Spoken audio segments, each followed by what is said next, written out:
সাইয়েদনা মূসা আলাইহিস সালাম আল্লাহর একবার জিজ্ঞেস করলেন, আল্লাহ মাইয়া কুনু জালিসি ইয়াউমাল কিয়ামা, আল্লাহ আমার সাথে কিয়ামতের দিন জান্নাতে সাথী কে হবে? আল্লাহ বললেন, জালিসুকা ফিল জান্নাতি জাজ্জা, তোমার সাথী হবে কিয়ামতের দিন বিচার শেষে জান্নাতে যখন ঢুকবে তোমার সাথী হবে একজন কসাই। কসাই চিনেন? কি করে? গোশত কাটে। সাইয়েদনা মূসা আলাইহিস সালাম অবাক হলেন, ঘটনা কি? কসাই, আমি হইলাম নবী আর আমার সাথে জান্নাতে থাকবে? হাউ কাম ইটস পসিবল, এটা কিভাবে সম্ভব? আল্লাহ বললেন, নিজেই দেখে আসো এটা কেমন কসাই। সাইয়েদনা মূসা আলাইহিস সালাম ছদ্মবেশে কসাইয়ের দোকানে দাঁড়িয়ে রইলেন। দেখলেন স্পেশাল বিশেষ কোনো আমল নাই, কসাই শুধু গোশত কাটে, গোশত বিক্রি করে। দিন শেষে দোকান বন্ধ করে প্যাকেটের ভেতরে গোশত নিয়ে বাড়িতে রওনা হয়েছে। বাড়ির ভেতরে ঢুকে যাওয়ার পর সাইয়েদনা মূসা আলাইহিস সালাম ঘরের দরজার কড়া নাড়লেন। কসাই বলে, মান আনতা, তুমি কে? মূসা আলাইহিস সালাম বললেন, আনা মুসাফির, আমি মুসাফির, থাকার জায়গা নেই, আপনি যদি থাকার জায়গা দেন আপনার বাড়িতে থাকবেন। কসাই বলে, আসেন। সাইয়েদনা মূসা আলাইহিস সালাম ঢুকলেন। কসাই বলে, এই ঘরে একটু থাকেন, ওই ঘরে আমার একটু কাজ আছে। মূসা আলাইহিস সালাম বললেন, যান, কাজ সেরে আসেন। মূসা আলাইহিস সালাম খেয়াল করলেন ওই ঘরে মাচার উপর থেকে বয়োবৃদ্ধ এক নারীকে তিনি নামিয়ে গোসল করালেন, টাওয়াল দিয়ে গা মুছিয়ে দিলেন। এরপর দোকান থেকে আনা সুন্দর গোশতের টুকরাটারে নিজ হাতে কেটে রান্না করলেন। তারপর রুটি বানালেন আর গোশত আর রুটি হাতে নিয়ে ওই মহিলার মুখে তুলে দিচ্ছেন। মহিলা খাচ্ছে, খায় আর বিড়বিড় করে কি যেন দোয়া পড়ে। সুবহানাল্লাহ পড়বেন না? ওই মহিলাকে খাওয়ানোর পরে কসাই সাইয়েদনা মূসা আলাইহিস সালামকে মেহমান হিসেবে খাবার নিয়ে আসলেন। বললেন, ও পথিক, খাবার খান, সকালবেলা আপনিও চলে যাবেন, আমিও যাব আমার দোকানে, খেয়ে আপনি ঘুমিয়ে পড়েন। মূসা আলাইহিস সালাম বললেন, ততক্ষণ পর্যন্ত তোমার খাবারে আমি হাত দিব না যতক্ষণ না তুমি বলবা ওই মহিলাটাকে। কসাই বলে, হাদিহি উম্মি, এটা আমার মা। হাদিহি উম্মি, এটা আমার মা। এই দুনিয়া এই মা ছাড়া আমার কেউ নাই, আমিও ছাড়া আমার মায়ের কেউ নাই। তাই প্রতিদিন দোকানের কাজ শেষ করে গোশত এনে রান্না করে আমার মারে আমি খাওয়াই। হাদিহি উম্মি, এটা আমার জনম দুঃখিনী মা। সাইয়েদনা মূসা আলাইহিস সালাম, বুঝলাম তোমার মা, কিন্তু তুমি যখন রুটি তোমার মায়ের মুখের ভেতরে তুলে দিচ্ছিলে, তোমার মা বিড়বিড় করে কি যেন পড়লো। কি পড়ে তোমার মা? কসাই বলে, আমার মায়ের একটা পাগলা দোয়া আছে। কি দোয়া? আমি জানি কশিন কালো এই দোয়া কবুল হবে না। আবেগের বশবর্তী হয়ে প্রতিদিন আমার মা আমার খেদমতে আমার উপর এত সন্তুষ্ট হয়ে যায়, এত খুশি হয়ে যায়। আমার মা প্রতিদিন বলতে থাকে, আল্লাহুম্মা জাআল ইবনি জালিসা মূসা ইয়াউমাল কিয়ামাহ। ও আল্লাহ, আমার ছেলের খেদমতে আমি এত সন্তুষ্ট, আমার ছেলের উপর আমি এতটাই রাজি খুশি।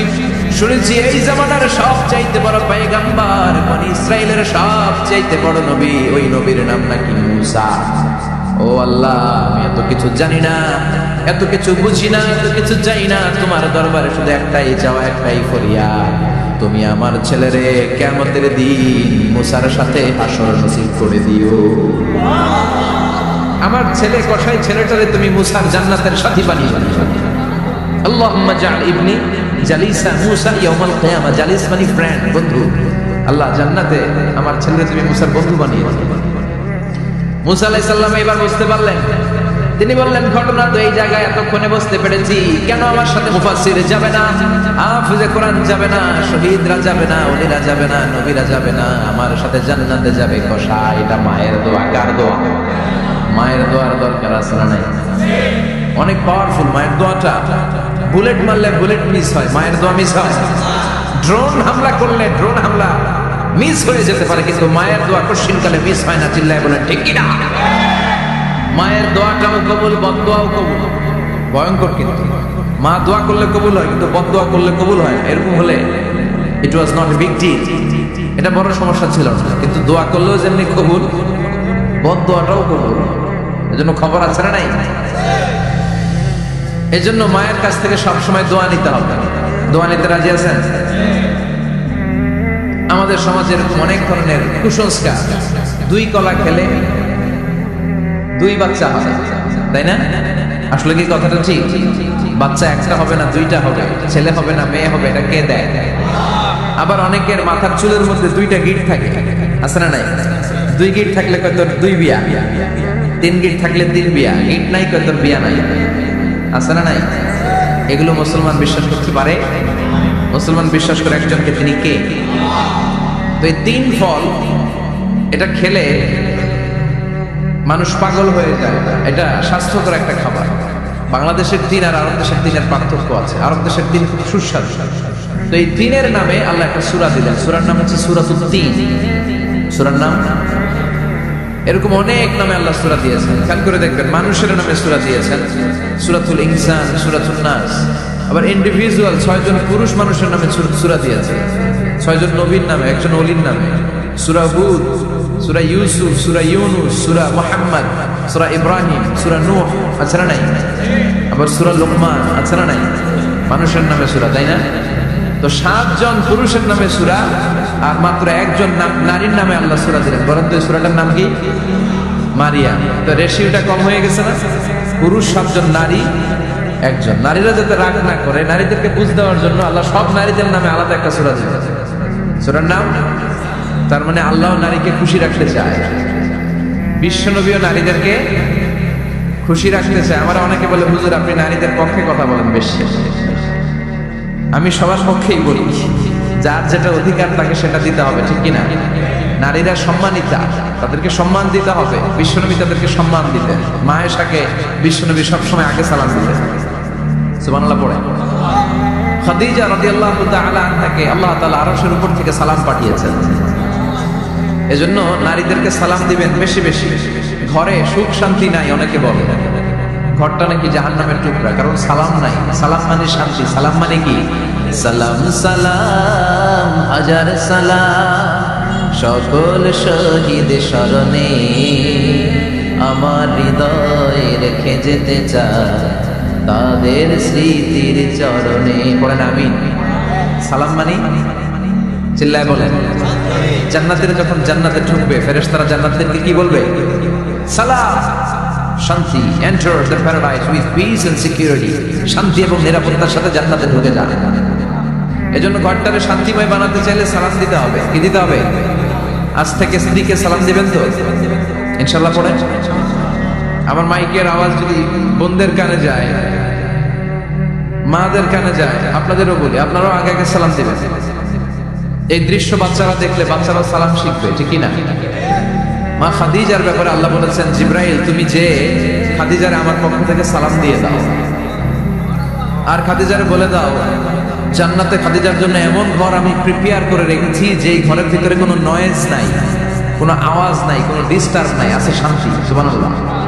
কারণ বিশ্বনবীর জন্য খাদিজা নিজের ঘরটার এরকম নয়েজহীন, কোলাহল মুক্ত, শান্তিময় করে রেখেছে। বিশ্বনবী কোলাহলপূর্ণ দাওয়াতি কাজ শেষ করে যখন ঘরে যেতেন, কলিজাটা ঠান্ডা হয়ে যেত। বিশ্বনবীর জন্য এমন একটা ঘর রেখেছিলেন মা খাদিজা, ওই ঘরে বিশ্বনবী যখন প্রবেশ করতেন, বাইরে যত মারপিট হয়েছে, মারামারি হয়েছে, কাফেরদের যত অত্যাচার সহ্য করেছে, ঘরে ঢোকার সাথে সাথে নবী সব ভুলে যেতে। এত মায়া, শান্তি, প্রশান্তির ঘর খাদিজা বানিয়েছিল। এজন্য আল্লাহ বলেছেন, জিব্রাইল খাদিজারে বলো খাদিজার জন্য এমন জান্নাত আমি রেখেছি যে জান্নাতে কোনো সাউন্ড নাই, আওয়াজ নাই, ডিস্টার্ব নাই, কোলাহল নাই, কোনো নয়েজ নাই। চিল্লায় পড়েন আল্লাহু আকবার। এজন্য মায়েরা খাদিজার জীবনী থেকে শিক্ষা, স্বামীর জন্য ঘরটারে প্রশান্তিপূর্ণ করে রাখবেন। প্রশান্তির একটা জায়গা যেন হয়। কানের কাছে এসে বেশি বেশি ঘ্যান ঘ্যান করে ঘরে ঢুকলে চাল নাই, ডাল নাই, এটা লাগবে, ওইটা লাগবে, ছেলের ওইটা লাগবে। আস্তে আস্তে অনেক স্বামী হার্ট অ্যাটাক করে স্ত্রীর কারণে, জানেন ঠিক কিনা? ঠিক, সবাই ভুক্তভোগী। কমন পড়ে গেছে। দুই পক্ষরেই বললাম, স্বামীরাও সালাম দিবেন, স্ত্রীরাও দিবেন। সালাম মানে শান্তি। তো ঘরটারে শান্তি দিয়ে ভরে দিবে কে? আর একে অপরের প্রতি শ্রদ্ধাবোধ রাখবেন। তো নারীদেরকে খুশি করার জন্য আল্লাহ সূরা দিলেন, সূরাতুন নিসা। প্রাণীদের নামে অনেক সূরা আছে, সূরাতুল বাকারা আছে না নাই? বাকারা মানে কি? গাভী। গাভীর দুধ খাবেন।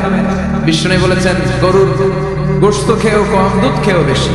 আলাইকুম বিআলবানিল বাকার, তোমাদের উচিত গরুর দুধ খাওয়া। ফাইন্নাহা তুরাম্মু মিনাল আশজার, কেননা গরুর দুধ এটা হচ্ছে সবুজ ঘাস আর পাতার নির্যাস। ফি লাবানিহা শিফা, গরুর দুধে আছে শিফা। ও ফি লুহুমিহা দা, গরুর গোশতে আছে রোগ। গোশতে আছে কি? গরুর গোশত খাইলে রোগ বাড়ে না? অনেক ডাক্তার আছে, এরা সিরিয়াল নেয় না, যারা গরুর গোশত খায় বেশি। বলে লাল মাংস যারা খাবে এরা যেন আবার সিরিয়াল না নেয়। আছে না নাই? বিশ্বনবীর খাবারের তালিকায় দুধ ছিল।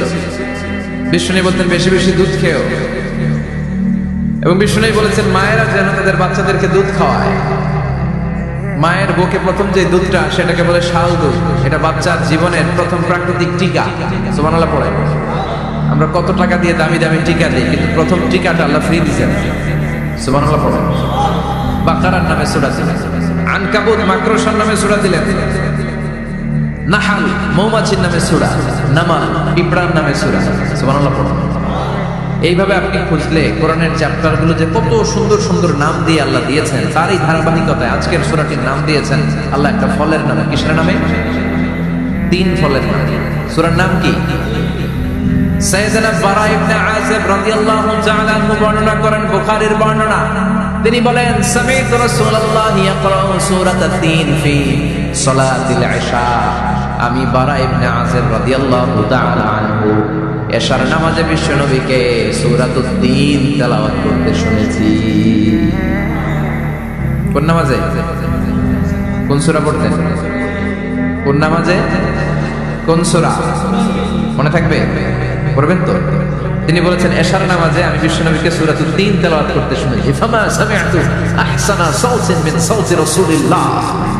আল্লাহ রাসূলের কণ্ঠের চাইতে এত মধুর কণ্ঠ আমার জীবনে শুনি নাই। বিশ্বনবী যখন তেলাওয়াত করতেন সাহাবাদের কলিজা ঠান্ডা হয়ে যেত। সাহাবারা মাঝে মাঝে খাবার না পেলে, ঘরে খাদ্য না থাকলে বিশ্বনবীর কাছে চলে আসতেন, এসে বিশ্বনবীর চেহারার দিকে তাকায় থাকতেন, ওনার কণ্ঠে তেলাওয়াত শুনতেন। বিশ্বনবীর তেলাওয়াত শুনলে চেহারার দিকে তাকায় থাকলে ক্ষুধার কথা তারা ভুলে যেতেন। কি কণ্ঠ ছিল বিশ্বনবী! অনেকে বলে সাইয়েদনা দাউদ আলাইহিস সালামের কণ্ঠ ছিল অনেক চমৎকার, এটা ঠিক, কিন্তু বিশ্বনবীর চাইতে বেশি সুন্দর। আকাবা উপসাগরের তীরে বসে সাইয়েদনা দাউদ যখন তেলাওয়াত করতেন, সাগরের মাছগুলো সাগর ছেড়ে ডাঙায় চলে আসত, বনের পশু বন ছেড়ে বাইরে আসত, আকাশের পাখি আকাশ ছেড়ে দিয়ে নিচে নেমে আসত। কিন্তু বিশ্বনবীর কণ্ঠটা এর চেয়ে বেশি সুন্দর ছিল। সুবহানাল্লাহ। বিশ্বনবী সারাদিন যে কোরআনের আয়াতগুলো নাজিল হয়েছে, প্রত্যেক রাত্রে এশার নামাজের পর ঘরের মধ্যে বসে বসে আয়াতগুলো তেলাওয়াত করতেন। আর মক্কার আবু জাহেল, উতবা, শাইবা, ওয়ালিদ ইবনে মুগীরা সবাই লুকিয়ে লুকিয়ে তেলাওয়াত শোনার জন্য বাড়ির চিপায় চলে আসতো। আবু জাহেল, উতবা, শাইবা এরা কি বিশ্বনবীর পক্ষের লোক না বিপক্ষের? বিপক্ষের লোক হয়েও নবীর কণ্ঠের তেলাওয়াত শোনার জন্য পাগল। তাইলে কণ্ঠটা কি নরমাল কণ্ঠ ছিল? যেন তেন কণ্ঠ ছিল? আবু জাহেল ছিল মক্কা শহরের প্রেসিডেন্ট। সে ঘোষণা দিয়ে দিত, কেউ মুহাম্মাদের কণ্ঠের তেলাওয়াত শুনবা না, শুনতে যেতে পারবা না, সবাইকে নিষেধ করে রাত্রিবেলা চোরের মতো নিজেই যাই। সুবহানাল্লাহ।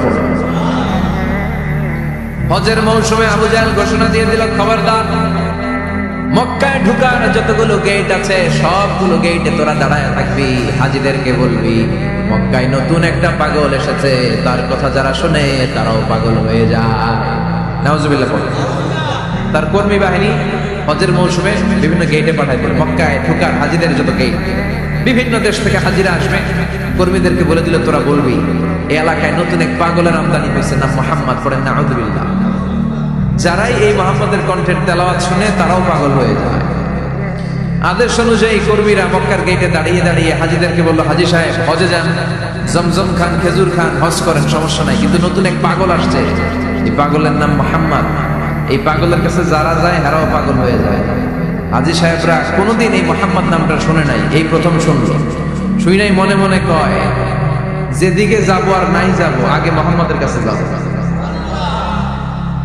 সবার আগে কার কাছে যাব? কারণ মানুষের একটা অভ্যাস হচ্ছে আল ইনসানু হারিসুন আলা মা মুনিয়া, মানুষের যেটা করতে নিষেধ করা হয় বেশি ওইটা মানুষ করে বেশি। মনে মনে হাজিরা বলে, তোমরা নিষেধ করছো তো অবশ্যই যাব, দেখি এই মুহাম্মদটা কি। তার মানে আমাদের বিরুদ্ধে অপপ্রচার করলে এটা আমার পক্ষের প্রচার হয়ে যায়। সুবহানাল্লাহ পড়ে।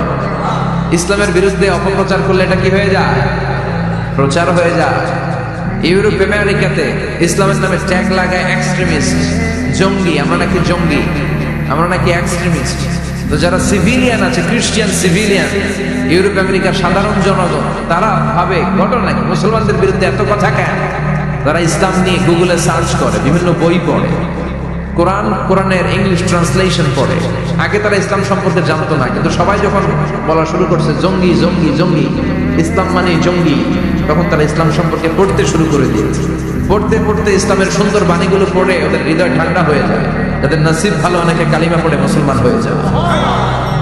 ইউরোপ আমেরিকাতে মুসলমানের সংখ্যা দিন দিন বাড়ছে। মাঝে মাঝে পত্র পত্রিকায় দেখবেন যে কনভার্টেড মুসলমান, ও মুসলমান, ও মুসলমান। ধারণা করা হচ্ছে 2070 সালের মধ্যে ইউরোপ আর আমেরিকায় মুসলমান হয়ে যাবে সংখ্যাগরিষ্ঠ। খ্রিস্টানদের ছাড়িয়ে মুসলমানদের সংখ্যা ইউরোপ আমেরিকায় বেড়ে যাবে। সুবহানাল্লাহ পড়ুন। সেই দিন বেশি দূরে নয় যেদিন কালেমার পতাকা হোয়াইট হাউসের উপরে শোভা পাবে। ঘোষণাটা কার? চিল্লায় বলেন ওয়াদাটা কার? আবু জাহেল ঘোষণা দিয়েছে কেউ যেতে পারবে না, কিন্তু লুকিয়ে লুকিয়ে নিজেই যায়। একটা নির্ধারিত সময় বিশ্বনবী তেলাওয়াত করতেন, আর ওই তেলাওয়াতের সময় আবু জাহেল, উতবা, শাইবা, ওয়ালিদ ইবনে মুগীরা সবাই লুকিয়ে লুকিয়ে বিশ্বনবীর ঘরের চারদিকে কান পেতে মধুর কণ্ঠের তেলাওয়াত শুনত। ফ্রি ফ্রি আরামসে শুনত এই তেলাওয়াত। বিশ্বনবীর তেলাওয়াত যখন শেষ হয়ে যেত, এরা ভাগলপুর দিত দৌড়। ফিরে যাওয়ার রাস্তা থাকতো একটা, কয়টা? দেখা হয়ে যেত। একজন আরেকজনকে দোষারোপ করতো। আবু জাহেল বলতো, কিরে তোরা আসলি কেন? ওরা বলে, তুই এলি কেন? দিনের বেলা ভাষণ দেশ মোহাম্মদের বিরুদ্ধে, রাত্রে বেলা চোরের মতো তুই আসিস কেন? একে অপরকে দোষারোপ করে। আবু জাহেল বলে, ঠিক আছে, কাল থেকে আমিও আসবো না, তোরাও আসবি না। চল আমরা শপথ নেই যে কেউ আসবো না। দস্তখত দিয়ে সিগনেচার যে যেই আসবে তার মাথার চুল কামিয়ে আলকাতরা মেখে মক্কার বাজারে ঘুরিয়ে ঘুরিয়ে অপমান করা হবে। সবাই রাজি। আবু জাহেল বলে, দে। রাজি হলে সিগনেচার দে। সবাইকে আবু জাহেল, তুই না তা তুই আগে দে। আবু জাহেল 1 নাম্বার, নাম্বার 2 উতবা, নাম্বার 3 শাইবা, সবাই সিগনেচার। কালকে কেউ যাবে না, কেউ যাবে না। দিন গড়িয়ে রাত আসে। বিশ্বনবীর যখন তেলাওয়াত করার টাইম, ওই টাইমে আবু জাহেলের তেলাওয়াত শোনার প্যারা উঠছে। যারা সিরিয়াল দেখে, সিরিয়াল দেখার প্যারা আছে না একটা? 9টায় সিরিয়াল শুরু হবে, 8:30 থেকে প্যারা ওঠে। কথা কর, আমার সিরিয়াল শেষ হয়ে গেল, সব কাজ বাদ দে, তাড়াতাড়ি টিভির সামনে বস। আছে না নাই? আবু জাহেলের প্যারা উঠছে, তেলাওয়াত শোনার প্যারা। টসিং এন্ড টার্নিং, বিছানায় এপাশ ওপাশ করে, আর মনে মনে ভাবে, হায় রে, আর তো সময় নাই, এই তো শুরু হয়ে যাবে একটু পরে মুহাম্মদের তেলাওয়াত। না গেলে তো বড্ড মিস হয়ে যাবে। যাই যাই, আজকে যেরকম দস্তখত নিছি আর ধমক দিছি, কেউ যাবে না, আমি নিশ্চিত কেউ যাবে না, আমি একটু যাই। উতবা, শাইবা, ওয়ালিদ ইবনে মুগীরা প্রত্যেকেই প্রত্যেকের ঘর থেকে এই একই কথা ভাবছে যে আজকে তো যেই থ্রেট দিছে আবু জাহেল, আজকে কেউ যাবে না, আমি একটু যাই। সুবহানাল্লাহ পড়ো। আজকেও সবগুলো যে হাজির। বিশ্বনবী মন্ত্রমুগ্ধ করা সুরের ঝংকার তুলে তেলাওয়াত করছেন, আর সবগুলো মন্ত্রে মুগ্ধের মতো তেলাওয়াত শুনছেন। বিশ্বনবীর তেলাওয়াত শেষ, সব দিছে দৌড়। ফিরে যাওয়ার রাস্তা কয়টা? আজকেও দেখা। আবু জাহেলকে, কিরে তোরা আইলি কেন? সবাইকে আবু জাহেল, তুই আইলি কেন? একে অপরকে দোষারোপ করে। এই ঘটনাটা শোনানোর উদ্দেশ্য হচ্ছে বিশ্বনবীর কণ্ঠটা যেন তেন কোনো কণ্ঠ ছিল না, এই কণ্ঠে সুরের ঝংকার ছিল, ঠিক কিনা? এজন্য সাইয়েদনা বারা ইবনে আযিব রাদিয়াল্লাহু তাআলা আনহু বুখারীর বর্ণনায় বললেন, ফামা সামি'তু আহসানা সাওতান মিন সাওতি রাসূলিল্লাহ, বিশ্বনবীর কণ্ঠের চাইতে এরকম সুরেলা কণ্ঠ আমার জীবনেও আমি শুনি নাই। আর বিশ্বনবীকে এই সূরাটা কোন নামাজে পড়তে শুনছে? পড়বেন তো আপনারা? আল্লাহ তৌফিক দান করো। এই সূরাটা আল্লাহ কসম দিয়ে শুরু করছে। কি দিয়ে? 3 ফলের কসম দিয়ে। মনে রাখবেন, মান কানা ইয়াহলিফ ফালিয়াহলিফ বিল্লাহ, যার কোনো কারণে কসম কাটতেই হয় সেজন্য আল্লাহর নামে কসম কাটে। আউলিয়া সুলতান না হলে যেন চুপ থাকে। আল্লাহ ছাড়া কারো নামে কসম কাটা যাবে? কিন্তু আমাদের দেশে অনেক কিছুর নামে কসম আছে না নাই? আমরা কোরআন শরীফের নামে কসম কাটি, অনেক সময় কাবার নামে কসম কাটি, মায়ের বুকের দুধের কসম, বিদ্যার কসম কাটি না? কাটা যাবে? শিকারপুরের লোকেরা কি কি জিনিসের কসম কাটেন বলেন? হ্যাঁ, মায়ের কসম না, মায়ের কসম কাটা যাবে না। আর কি কি জিনিসের কসম কাটেন বলেন? আল্লাহর কসম কাটা যাবে। আর মাজারের কসম খাইছে না, মাজারের কসম কাটা যাবে। আর কিসের কসম কাটা এই দেশে? বইয়ের কসম না, বইয়ের কসম কাটা যাবে। আর আছে? হ্যাঁ, আল্লাহ ছাড়া কারো নামে কসম কাটা যাবে, কিন্তু আল্লাহ চাইলে সবকিছুর নামে কসম কাটতে পারেন। চিল্লাই করেন সুবহানাল্লাহ। সে আল্লাহ বললেন, ওয়াত-তিনি ওয়াজ-যাইতুনি ওয়া তুরি সিনিনা ওয়া হাযাল বালাদিল আমিন। তিনের কসম। কিসের কসম? 3 ফুলের কসম। এজন্য আল্লাহ বলেছেন ওয়াত-তিন। চিল্লাই বলেন, কি পড়েছে? সম্মানিত ভাইরা খেয়াল রাখবেন, কসম যখনই আল্লাহ কেটেছেন তখনই আল্লাহ ওয়াও ব্যবহার করেছেন। এটাকে বলে, এই যে এটা কিন্তু তাফসীরের আসল কথা, মনে রাখেন, ওয়াও আল কাসামিয়া, এটার বলে কসম কাটার ওয়াও। যত জায়গায় আল্লাহ কসম কেটেছেন তত জায়গায় আল্লাহ কি ব্যবহার করেছেন? চিল্লায় বলেন। আমরা অবাক হয়ে গেলে আমরা বলি ওয়াও, এই ওয়াও না, আমরা ওয়াও বলি না। অবাক করা জিনিস দেখলে কি বলে ছেলেবেলে? ওয়াও, এই ওয়াও নয়। এই স্টেজে রিং আসছে, মোবাইলে রিং আসলে ঝামেলা হবে। তো যত জায়গায় কসম তত জায়গায় ওয়াও। সবাই বলেন, যত জায়গায় কসম তত জায়গায়। যেমন আল্লাহ কোরআনে যুগের শপথ করেছেন, সময়ের কসম করেছেন। আল্লাহ বলেছেন ওয়াল আসর, কি বলেছেন? ওয়াও আছে না নাই? আল্লাহ পাহাড়ের কসম করেছেন, আল্লাহ বলেছেন ওয়াত্তুর। আল্লাহ ফজরের কসম করেছেন, আল্লাহ বলেছেন ওয়াল ফাজর। জিলহজের প্রথম 10 রাতের কসম করেছেন, তিনি বলেছেন ওয়ালায়ালিন আশর। জোর আর বেজোরের কসম করেছেন, তিনি কি বলেছেন? ওয়াশফাঈ ওয়াল ওয়াতর। তারই ধারাবাহিকতা এখানে তিনি 3 ফলের কসম কেটেছেন, আর তিনি বলেছেন ওয়াত্তি। চিল্লায় বলেন, তিনি কি বলেছেন? মানে 3-এর কসম। কিসের কসম? 3 ফল। ডুমুর ফলের কসম কেটেছেন, কারণ এই ফলের অনেক উপকারিতা আছে। এটা আরব বিশ্বে আরবদের কাছে খুবই গুরুত্বপূর্ণ সুস্বাদু একটা ফল। কালো ডুমুর হয়, সাদা ডুমুর হয়। এই ডুমুর ফল খেলে ডায়াবেটিক্স রোগীদের অনেক উপকার হয়। ডায়াবেটিক্স আমাদের জাতীয় রোগ না? ডায়াবেটিক্স আছে কার কার? অনেকের আছে না? এই ডায়াবেটিক্স আল্লাহ ভালো করে দিবে। কি খাবেন? ডুমুর ফল খাবেন। অনেক নারীদের ইররেগুলার মেনস্ট্রুয়েশনাল পিরিয়ড হয়, অনিয়মিত অনিয়ন্ত্রিত মাসিক। এই ডুমুর ফলের সেদ্ধ করা পানি যদি খায় তাদের মাসিক নিয়মিত হয়ে যাবে। এটার মধ্যে অনেক স্ট্রেংথ এন্ড স্ট্যামিনা আছে। আর এই ফলটা জান্নাতি ফল। কি ফল? এটা জান্নাতি ফল। এই 3 গাছটা জান্নাতের গাছ। সাইয়েদনা আদম আলাইহিস সালামকে আল্লাহ বললেন ওয়ালা তাকরাবা হাদিহি আশ-শাজারাতা ফাতাকুনা মিনাল যালিমিন। ও আদম, তুমি আর হাওয়া মিলে জান্নাতে ঘুরো, জান্নাতে খাওয়া দাওয়া করো, যা মনে চাই করো, কিন্তু একটা নিষিদ্ধ গাছ আছে, ওই গাছের কাছে যাওয়া যাবে না। কার কথা? সব খাও, সব করো, কিন্তু নিষিদ্ধ গাছের কাছে যাওয়া যাবে না। আদম আলাইহিস সালাম শয়তানের ওয়াসওয়াসায় পড়ে ওই গাছের ফলই খেয়ে ফেলে। ওয়ালাম قد عهدنا إلى آدم من قبل فنسي ولم نجد له عزما। আমি আদমকে স্পেশাল একটা অর্ডার করেছি, ওই অর্ডার আদম রক্ষা করতে পারে নাই। পারবে কেমন? আদম তো ভুলে গেছে। আদম আলাইহিস সালাম কি করছে? ভুলে গেছে। ভুল করে তিনি খেয়ে ফেললেন। শয়তানের ওয়াসওয়াসায় পড়ে শুধু আদমই খান নাই, হাওয়াও খেলেন আলাইহিস সালাম। খাওয়ার সাথে সাথে ওনাদের জান্নাতের পোশাকগুলো খুলতে আরম্ভ করলেন, নেকেড হতে শুরু করলেন। আদম আর হাওয়া দুইজনই কি হতে শুরু করলেন? উলঙ্গ হতে শুরু করলেন। গায়ের মধ্যে আর জামা নাই। সম্মানিত ভাইয়েরা, এখানে শিক্ষণীয় যে বিষয়টা সেটা হচ্ছে শয়তানের কাজ, শয়তানের মিশন জান্নাতেও যেটা ছিল দুনিয়াতেও এটা। শয়তানের মিশন হচ্ছে আদম জাত বনি আদমের দেহ থেকে কেমন করে কাপড় খোলা যায়, নারীদেরকে কেমন করে উলঙ্গ করা যায়। জান্নাতে যেমনি আদম আর হাওয়া আলাইহিস সালামের কাপড় শয়তান খুলেছে, দুনিয়াতেও শয়তান আমাদের অশ্লীল বানাতে চায়। চিল্লায় বলেন ঠিক কিনা?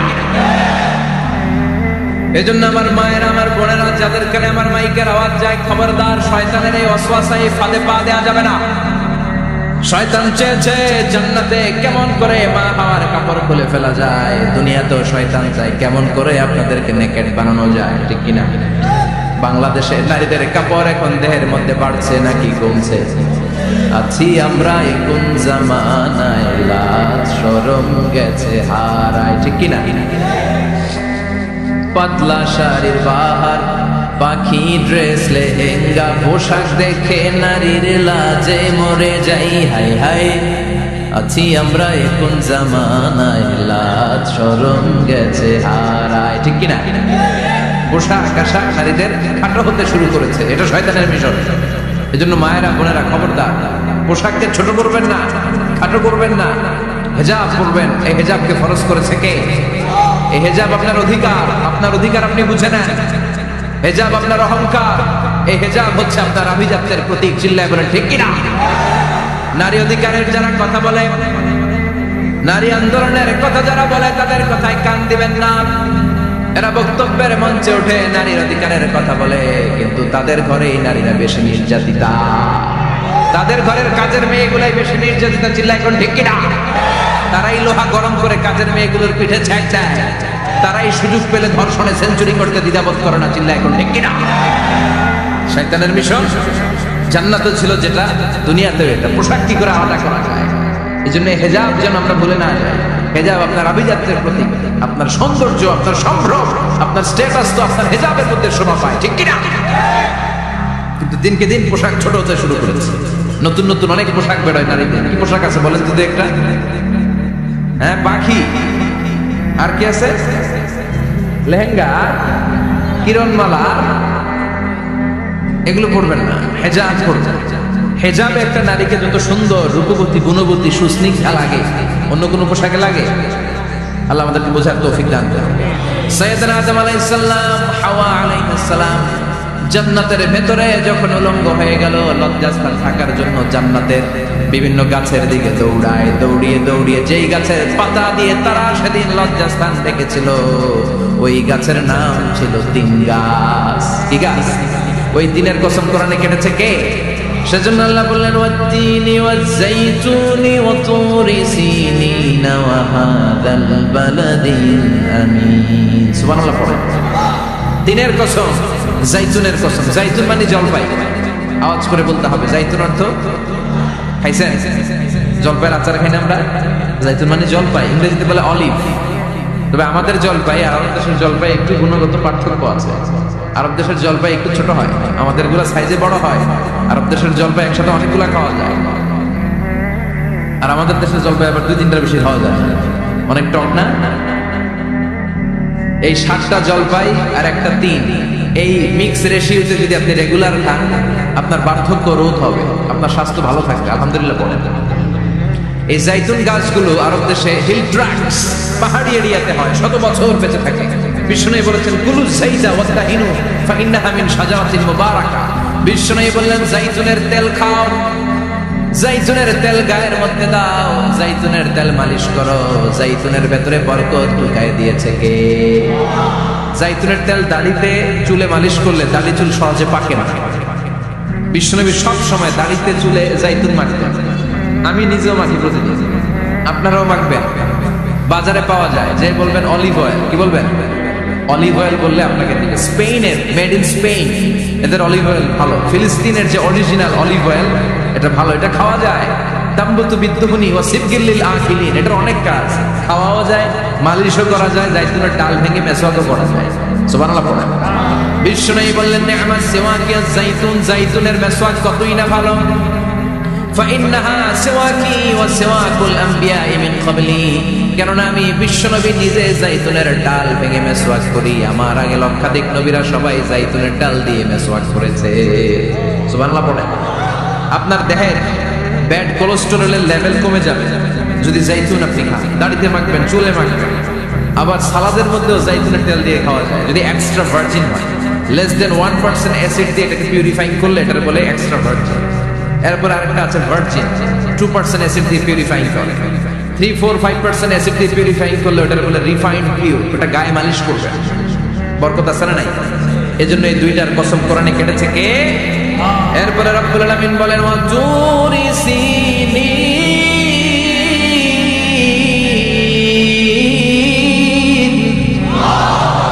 আমি তিন আর জাইতুনের কসম যেমনি কোরআনের মধ্যে করলাম, সাথে সাথে তুর পাহাড়ের কসম কাটলাম। সুবহানাল্লাহ পড়ে। সাউথ সাইনা, দক্ষিণ সিনাই, এই তুর পাহাড়ের অবস্থান। মিশরে 2টা জেলা আছে, উত্তর সিনাই, দক্ষিণ সিনাই। এই দক্ষিণ সিনাইতে 2285 মিটার উঁচু এই পাহাড়। সাইয়েদনা মুসা আলাইহিস সালাম এই পাহাড়ে উঠে কথা বলতেন কার সাথে? তাওরাতের মতো কিতাবকে আল্লাহ তাআলা কাঠের তক্তার মধ্যে লিখে এই পাহাড়ের উপর নাযিল করেছে। কাঠের তক্তা চিনেন? কাঠ দিয়ে মোটা মোটা তক্তা বানায় না? আল্লাহ নিজ হাতে তাওরাত লিখে এই কাঠের তক্তাগুলো সাইয়েদনা মুসা আলাইহিস সালামকে দিলেন। বললেন, যাও, এটার মধ্যে হেদায়েত আছে, নূর আছে, বুরহান আছে, নিয়ে যাও, বনি ইসরাইলের কাছে দাওয়াতের বাণী পৌঁছে দাও, তুমি বার্তাবাহ, যাও। সাইয়েদনা মুসা আলাইহিস সালাম দেখলেন ছোট্ট ছোট্ট কিছু কাঠের ফলক আর তক্তা, ভাবলেন কাঁধের মধ্যে তুলে নিয়ে যাই, এর চেয়েও কত ভারী ভারী জিনিস আমি মুসা কাঁধের মধ্যে তুলে বেড়াই। কিন্তু সাইয়েদনা মুসা আলাইহিস সালাম তক্তার মধ্যে হাত দিয়ে দেখে কাঁধে উঠাবে তো দূরের কথা, নাড়াতেই পারে না। সুবহানাল্লাহ পড়ে। কাঁধে উঠাবে তো দূরের কথা, কি করতে পারে না, নাড়াতেই পারে না। মুসা আলাইহিস সালাম ভাবলেন এদিক দিয়ে মনে হয় শক্ত, ওদিকে মনে হয় নরম, ওদিক দিয়ে ধরে, ওদিকে টান দেয়, ওদিকেও নড়ে না, মাঝখানে ধরে টান দেয়, নড়ে না। ঘটনা কি, এর চেয়ে কত বড় তক্তা কাঁধে লয়ে ঘুরি, আর এগুলো নড়ে না কেন? আল্লাহ জিব্রাইলরে বলেন না একটু হেল্প করতে, আল্লাহ বললেন যাও তোমার হেল্প করতে কইছে। মুসা আলাইহিস সালাম বললেন ভাই জিব্রাইল তুমি এদিক দিয়ে ধরো, আমি ওদিক দিয়ে ধরি। আমরা এরকম ধরে বলি না মারো টান হেইয়ো, এই দুইজনে হেইয়ো হেইয়ো শুরু করছে, কিন্তু তক্তা নড়ে না। মুসা আলাইহিস সালাম বললেন চলো পজিশন চেঞ্জ করি, তুমি এদিকে আমি ওদিকে, মারো টান আরো জোরে, কিন্তু তক্তা নড়ে না। মুসা আলাইহিস সালাম বললেন আল্লাহ জিব্রাইলের যে সঙ্গী ফেরেশতা 11 বলো না একটু হেল্প করতে। আল্লাহ বলে যাও হেল্প করে আসো। এবার সবাই মিলে মারো টান আরো জোরে, গায়ের যত জোর আছে। মুসা আলাইহিস সালাম তক্তা ধরে টান দিলেন, টানের চোটে প্রত্যেকটা লোম কূপ দিয়ে ঘাম বেরোতে শুরু করেছে। এক একটা টানে কোমরের রগ ছিঁড়ে যাওয়ার অবস্থা, কিন্তু তক্তা নড়ে।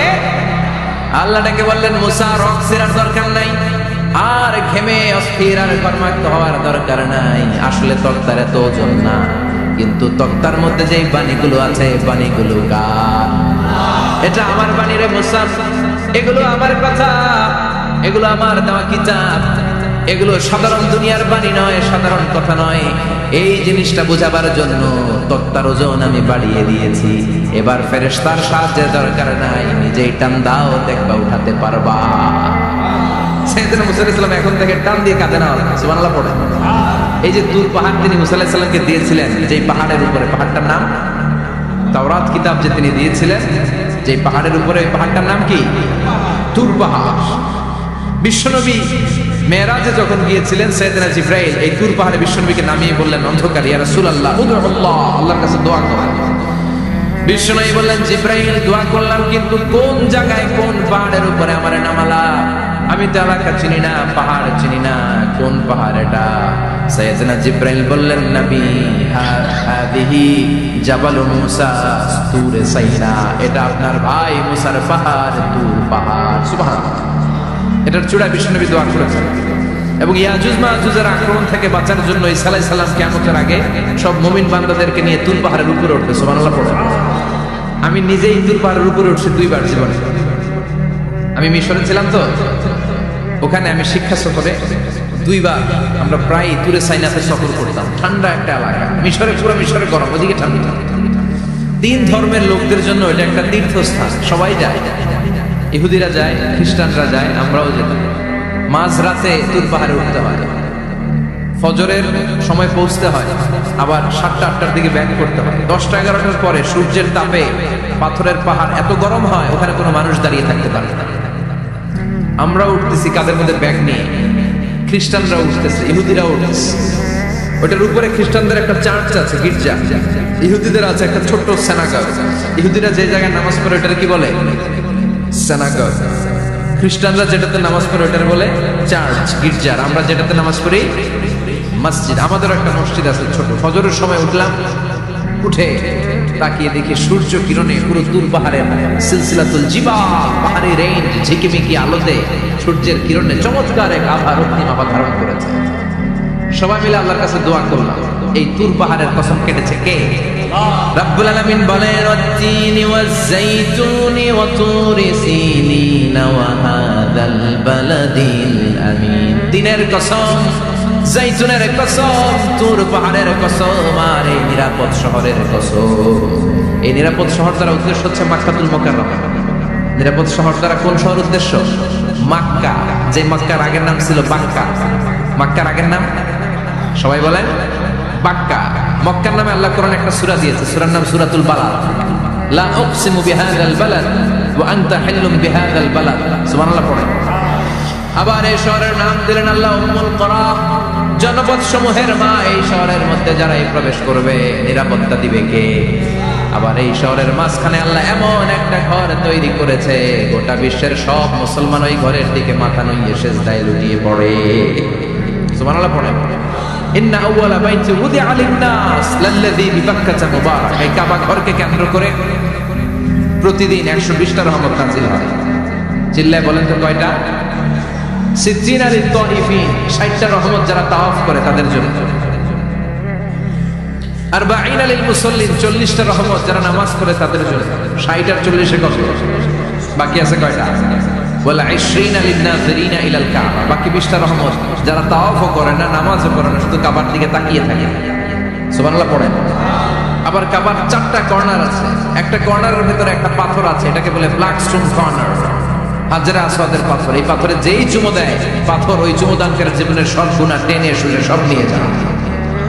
কিয়ামতের দিন আল্লাহ হাজরে আসওয়াদের দুইটা ঠোঁট দিবেন, দুইটা চোখ দিবেন, আর দাঁড় করিয়ে দিবেন। আল্লাহর সামনে দাঁড়িয়ে দাঁড়িয়ে হাজরে আসওয়াদ সুপারিশ করবে, আল্লাহর কাছে বলবে, আল্লাহ এই লোকটা আমারে চুমো দিয়েছে, তার জন্য জাহান্নামের আগুন হারাম করে দাও।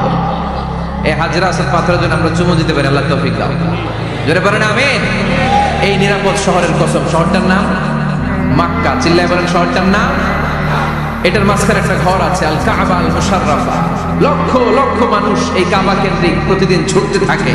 আল্লাহ বলেছেন এটা মাসাবাতান লিন-নাস, মানুষের মিলন কেন্দ্র। লক্ষ লক্ষ মানুষ এই কাবাকে ঘিরে নামাজ পড়ে। প্রতিটা জুমার দিন 10 লাখের মোর দেন 1 মিলিয়ন মুসল্লি কাবার চারদিকে জুমার সালাত আদায় করে সুবহানাল্লাহ পড়ে। আজান হওয়া মাত্রই মৌমাছির মতো মানুষগুলো ছুটতে থাকে। কাবার আজান শুনেছেন?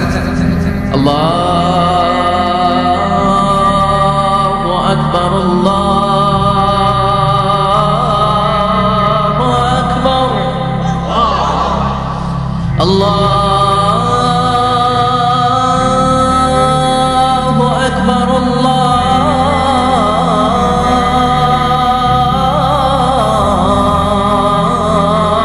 আকবার। কি সুরেলা আজান, কাবার আজান। আজান হতে দেরি, আজান হতে দেরি। যদি 20-30 তলা হোটেলের কোনো ছাদ থেকে আপনি খেয়াল করেন, দেখবেন মৌমাছির মতো ডানে বায়ে সামনে পেছনে চারিদিক থেকে সারে আল হিজরা দিয়ে, সারে আজিয়াত রোড দিয়ে, গাজ্জা দিয়ে, জারওয়াল দিয়ে, মেসফালা দিয়ে, ইব্রাহিম খালিলি দিয়ে মানুষগুলো কাবার দিকে ঢুকতে শুরু করেছে, ঠিক কিনা?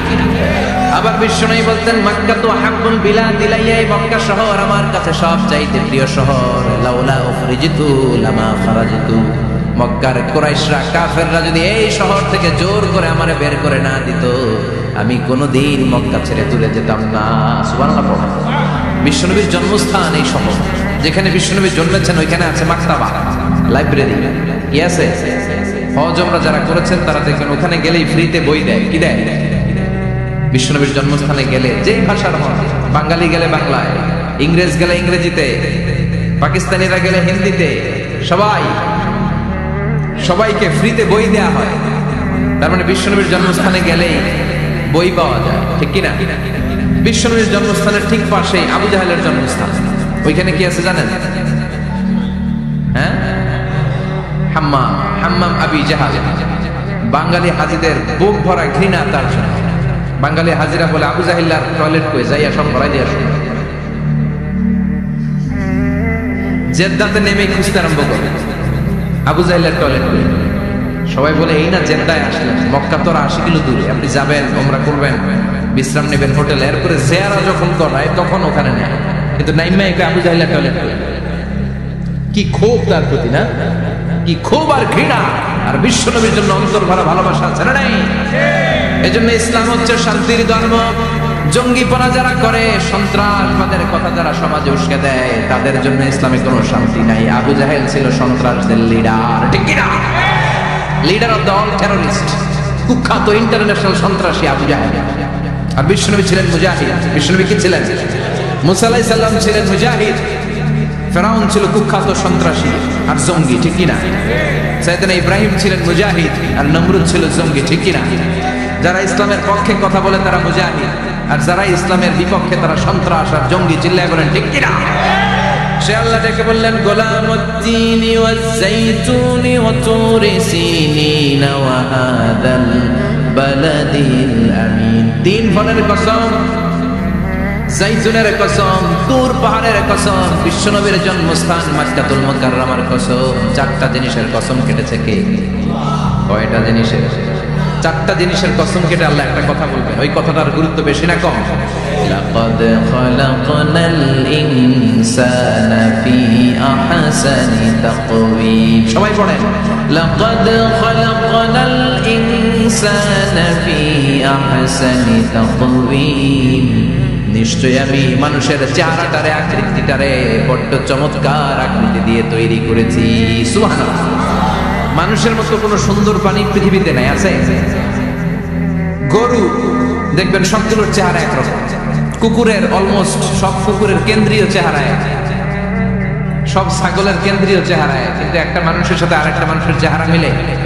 আমার সাথে হুজুরের চেহারা মিল আছে, হুজুরের সাথে ভাইয়ের, ভাইয়ের সাথে আপনার।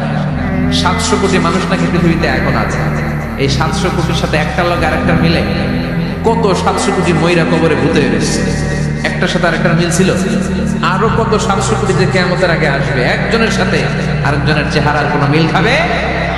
এরপর আপনি হিউম্যান অ্যানাটমি নিয়ে গবেষণা করেন, পায়ের পাতা থেকে শুরু করে মাথার তালু পর্যন্ত একটার পর একটা অঙ্গ এমন ভাবে আল্লাহ তৈরি করেছে, পৃথিবীর কোনো ডিজাইনারের কোনো ডিজাইন দ্বারা এটাকে মাপজোক তার পরিমাপ করা সম্ভব না। চিল্লায় বলেন ঠিক কিনা? এজন্য আল্লাহ বললেন, লাকাদ খালাকনাল ইনসানা ফি আহসানি তাকওয়িম। মানুষকে চমৎকার আকৃতি দিয়ে তৈরি করেছে কে? আমাদের যে অঙ্গটা ঠিক যেখানে বসানো দরকার, ঠিক সেই অঙ্গটা আল্লাহ তাআলা ওইখানে বসিয়েছে, ঠিক কিনা? আল্লাহর সৃষ্টির মধ্যে কোনো ভুল ধরার ক্ষমতা কারো আছে? এক লোক বট গাছের তলায় বসে বিশ্রাম নিচ্ছে, আর বট ফল দেখে অবাক যে এত মোটা বট গাছ, ফলগুলো এত ছোট। বট ফল ছোট হয় না নাকি এত বড়? আর পাশেই ছিল কুমড়া গাছ, লাউ গাছ। আল্লাহরে গালি দিতেছে, আল্লাহর কি রুচি! চিকন চিকন কুমড়া গাছ, চিকন চিকন লাউ গাছ, এত বড় ফল, আর ইয়া মোটা বট গাছ, এতটুকু ফল। আল্লাহরে গালি দিতে দিতে ঘুমাই গেছে। আল্লাহরে গালি মারতে মারতে কখন যে ঘুমাই গেছে নিজেও জানে। হঠাৎ একটা বট ফল পড়ছে একেবারে নাক, লাফ দিয়ে উঠেছে। উঠে দেখে নাক দিয়ে রক্ত বেরোচ্ছে, ব্লিডিং। নাকের রক্ত মুছে আর পড়তে আরম্ভ করছে আলহামদুলিল্লাহ। কি পড়ে? মনে মনে কয়, আল্লাহরে কেন গালি দিলাম? ওই কুমড়া যদি এইখানে হইতো, ওই লাউ যদি এইটার উপরে হতো, কুমড়া যদি একটা নাকের উপরে পড়তো, আমি নিজেই কুমড়া হয়ে যাইতাম। ঠিক কিনা? সুবহানাল্লাহ পড়েন। মা খালাকতা হাযা বাতিলা। এমনি এমনি আল্লাহ কিছু বানায় নাই, যেখানে যেটা যতটুকু দরকার সেটা করে দিয়েছে কে? চোখ যেখানে থাকা দরকার চোখ দিছে কে? নাক যেখানে দরকার নাক দিছে কে? চোখ কান এদিকে না হয়ে যদি অন্যদিকে হইতো সুবিধা হইতো? চোখ দুইটা মনে করেন এদিকে নাই, আছে এদিকে, এদিকে একটা চোখ, এদিকে সুবিধা হইতো? খাওয়ার সময় আমরা প্রথমে দেখি, নাক দিয়ে শুকি, তারপরে মুখে মারি, ঠিক কিনা? তো চোখ যদি পিছনে হইতো, প্রত্যেকটা খাবার নিয়ে চোখটা দেখানো লাগতে হবে, তাই না? নাকও যদি এখানে না হয়ে এদিকে নাকটা হইতো, খাবার নিয়ে গান শুনতে চাইলে পেছনে নিয়ে। দেখেন কি সেটিং! চোখ যদি এইখানে না থেকে মাত্র 2 ইঞ্চি উপরে যদি আল্লাহ দিত, এদিকে একটা চোখ এদিকে একটা চোখ, সেজদা দিতে পারতেন? চোখ বন্ধ করে সেজদা দেওয়া লাগতো, ঠিক কিনা? ফুটবল খেলতে পারতেন? ফুটবলে হেড দিলে ডিমের মতো পোজ হয়ে যেত চোখ দিয়ে। সুবহানাল্লাহ পড়বেন না?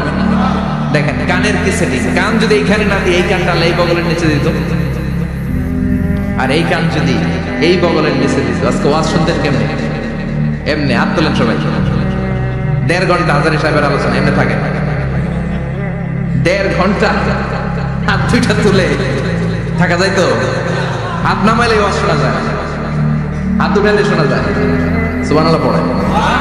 যেখানে যেটা যেভাবে দরকার দিয়ে দিয়েছে কে?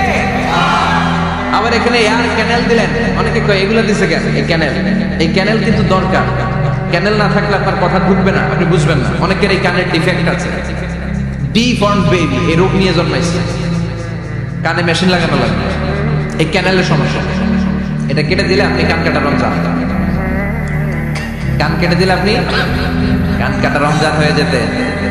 এই ক্যানেল দিয়ে ঘুরে ঘুরে সাউন্ড ওয়েভ গুলো যায়, ফলে আমরা শুনতে পাই। এই ক্যানেল না থাকলে শুনতে পেতাম না।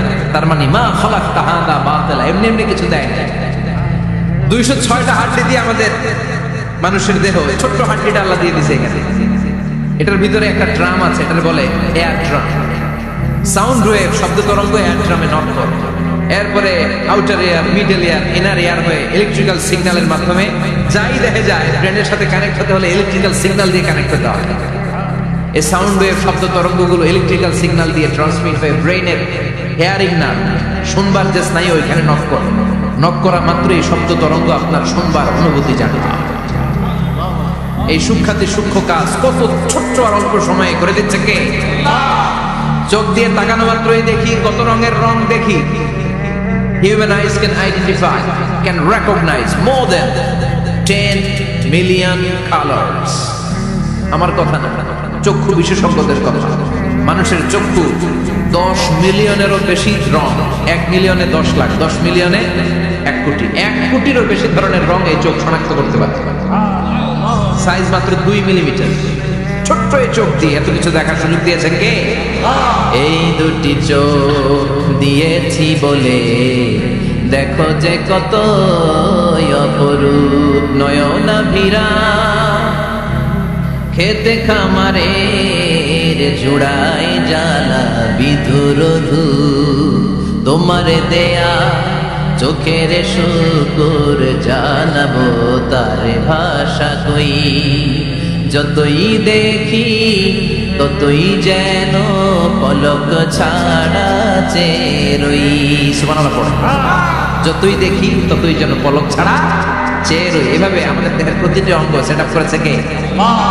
আল্লাহু আকবার। এজন্য রব্বুল আলামিন বলেন লাকাদ খালাকনাল ইনসানা ফি আহসানি তাকওয়িম। আমি মানুষকে সবচাইতে সুন্দর আকৃতিতে তৈরি করেছি। সুবহানাল্লাহ। আমরাই শুধু মাথা উঁচু করে দাঁড়াতে পারি। গরু এরকম মাথা উঁচু করে দাঁড়াতে পারে? গরুর মাথা নিচে, ছাগলের মাথা নিচে, সবার মাথা নিচে। মানুষই 2 পায়ে ভর করে শীর্ষ দ্বারা মানে স্পাইনাল কর্ডের উপর টান টান হয়ে মাথাটা উঁচু করে এইভাবে দাঁড়ায়। পৃথিবীতে একটাই সৃষ্টি, এজন্য আল্লাহ সৃষ্টির নাম দিয়েছে আশরাফুল। যে মাখলুকাতের কাছে নূরের ফেরেশতাও সেজদা দিতে বাধ্য হয়েছে, ঠিক কি না? তুমি মাটির আদমকে প্রথম সৃষ্টি করিয়া ঘোষণা করিয়া দিলে শ্রেষ্ঠ বলিয়া, তাই তো নূরের ফেরেশতা করে আদমকে সেজদা, ঠিক কি না? তাই তো নূরের ফেরেশতা করে আদমকে সেজদা। সবার চেয়ে সম্মান দিলে মাটির আদমকে। আল্লাহু আল্লাহু তুমি জাল্লে জালালুহু, শেষ করা তো যায় না গে তোমার গুণগান। আল্লাহু আল্লাহু। সুবহানাল্লাহ পড়েন। আশরাফুল মাখলুকাত।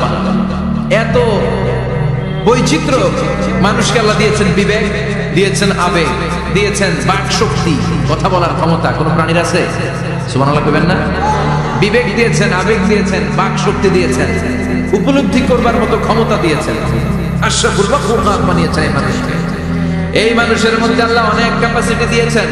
আবার আল্লাহ বললেন ওমিন আয়াতিহি খালকুস সামাওয়াতি ওয়াল আরদি ওয়াখতিলাফু আলসিনাতিকুম ওয়া আলওয়ানিকুম ইন্না ফি যালিকা লাআয়াতিন লিল আলিমিন। আমার সৃষ্টির মধ্যে অসাধারণ সৃষ্টি, আকাশ এবং জমিন সৃষ্টি, গায়ের রঙের ভিন্নতা, ভাষার ভিন্নতা। সুবহানাল্লাহ। আমরা কোন ভাষায় কথা বলি? কথা বলেন? আপনি কি মনে করছেন সারা ওয়ার্ল্ডে এই ভাষায় কথা বলে? ইন্ডিয়ানরা বলে হিন্দিতে, ইংরেজরা বলে ইংরেজিতে, আরাবিয়ানরা বলে আরবিতে, ঠিক কিনা? আমার দেশের বাইরের প্রথম সফর ছিল 2008-এ। সেই থেকে এক যুগ চলছে এখন সফর। ওই সফর যে কত দরকার ছিল, ওই সফরের আগে এই গ্লোবাল ইসলামকে দেখার সুযোগ আমার হয়নি। মানুষের যে কত ভিন্নতা, কত ভাষায় যে মানুষ কথা বলে। 2008 সালে আমি যখন আমার ইউনিভার্সিটিতে গেলাম, মাগরিবের সালাতের সময় পৌঁছেছি। আজান হওয়ার সাথে সাথে দেখলাম students of more than 100 nationalities they are coming out from their hostel to offer Maghrib prayer. মাগরিবের আজান দেখলাম হোস্টেল থেকে বিভিন্ন রঙের ছেলেপেলেরা মাগরিবের সালাত করার জন্য বেরোচ্ছে। এক একটার কালার এক এক রকম, এক একটার ভাষা এক এক রকম। আমরা বাংলায় বললে আরাবিয়ানরা বুঝে না, আরাবিয়ানরা আরবিতে বললে ইন্ডিয়ানরা বুঝে না, ইন্ডিয়ানরা হিন্দিতে বললে ইংরেজরা বুঝে না, চাইনিজরা মান্ডারিনে বললে কেউ বুঝে না। চিয়াং ফিয়াং চিয়াং, এগুলো হচ্ছে চাইনিজ ভাষা। ইয়াং শিয়াং দিয়ে যখন কথা বলে কেউ বুঝে না। প্রথম মাগরিবের সালাত পড়ে আমি প্রথম নিগ্রো মানুষ আবিষ্কার করলাম। এর আগে কোনোদিন কালো মানুষ দেখিনি। সালাম ফিরে ডানে দেখে এক নিগ্রো, বায়ে দেখে আরেক নিগ্রো। আমি মনে করছি কেরামান কাতিবি। এই নিগ্রো দেখে আমি দিছি দৌড়। সবাই কই দৌড়ান কেন? আমি বললাম এরা কারা? আমারে বলা হলো এরা আপনার বন্ধু। এরা কি? এই কালো লোক নাকি আমার বন্ধু। বললো 5 বছর এই নিগ্রোদের সাথে আপনার থাকতে হবে। 100টারও বেশি দেশের ছাত্র আমরা একসাথে থেকেছি। কারো ভাষা কেউ বুঝে না, কারো গায়ের রঙের সাথে কারো গায়ের রঙের মিল নাই। চিল্লায় বলেন সুবহানাল্লাহ। এজন্য রব্বুল আলামিন বললেন লাকাদ খালাকনাল ইনসানা ফি আহসানি তাকওয়িম, আমি মানুষকে চমৎকার আকৃতিতে তৈরি করেছি। সুম্মা রাদাদনাহু আসফালা সাফিলিন, তারপর মানুষকে আমি আবার নিম্নমুখী করেছি। মানুষের সৌন্দর্যটা সবসময় থাকে না। এই যে যুবক অবস্থায় আমাদের কি সুন্দর চামড়া, কি সুন্দর দেহ, বয়স যখন 70-80 হবে এরকম থাকবে? কথা বলেন না। এই কালো দাড়িগুলো সাদা হয়ে যাবে, বয়সের ভারে মিজানুর রহমান আজহারী নুজ্জ হয়ে যাবে, লাঠি লাগবে তখন। তখন স্টেজে উঠবে, হাতে বাসায় থাকলে লাঠি নিয়ে উঠতে হবে। কথা কর। আমার নানা ভাইরে দেখতাম গাড়িতে একটা লাঠি রাখছে, মরহুম পীর সাহেব গোলাম সাদেক সাঈদী গাড়িতে সবসময় লাঠি, এই লাঠি নিয়ে গাড়ি থেকে বেরোতো, লাঠি দিয়ে সিঁড়ি বেয়ে উঠতো, মাঝে মাঝে আমরা ধরেও উঠাতাম। তো উনি কি এরকম ছিল না? একদিন ইয়াং তাগড়া যুবক, রং ধরা যৌবন, জং ধরে শেষ থাকে না।